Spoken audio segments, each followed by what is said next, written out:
Report پیش کرتے ہیں چیئرمین اسلام آباد میاں ندیم آرائی سے۔ خامنئی کی شہادت کے بعد ایران کا نیا سپریم لیڈر کون ہوگا؟ عبوری قیادت کونسل قائم۔ ایرانی سپریم لیڈر آیت اللہ خامنئی کی شہادت کے بعد ایران میں قیادت کے خلا کو پر کرنے کے لیے فوری طور پر عبوری قیادت کونسل قائم کر دی گئی ہے۔ ایرانی حکام کے مطابق 3 رکنی عبوری کونسل ملک کے انتظامی اور ریاستی معاملات کی نگرانی کرے گی اور نئے سپریم لیڈر کے انتخاب تک حکومتی امور کو چلائے گی۔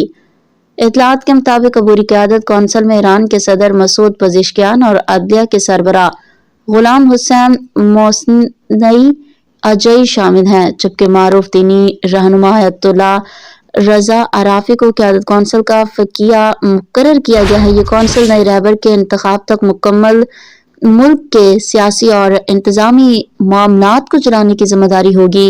ایران کے آئینی طریقہ کار کے مطابق نئے سپریم لیڈر کے انتخاب کی ذمہ داری مجلس خبرگان رہبری کے پاس ہے، جو ملک کے اعلیٰ مذہبی اور سیاسی علماء پر مشتمل ادارہ ہے۔ یہ مجلس باقاعدہ مشاورت اور رائے شماری کے بعد نئے رہبر کا انتخاب کرے گی۔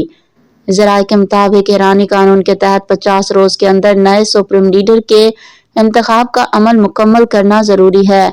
اس دوران عبوری قیادت کونسل ملک کے ریاستی اداروں کے درمیان ہم آہنگی برقرار رکھتے ہوئے حکومتی امور کی نگرانی کرے گی تاکہ انتظامی تسلسل متاثر نہ ہو۔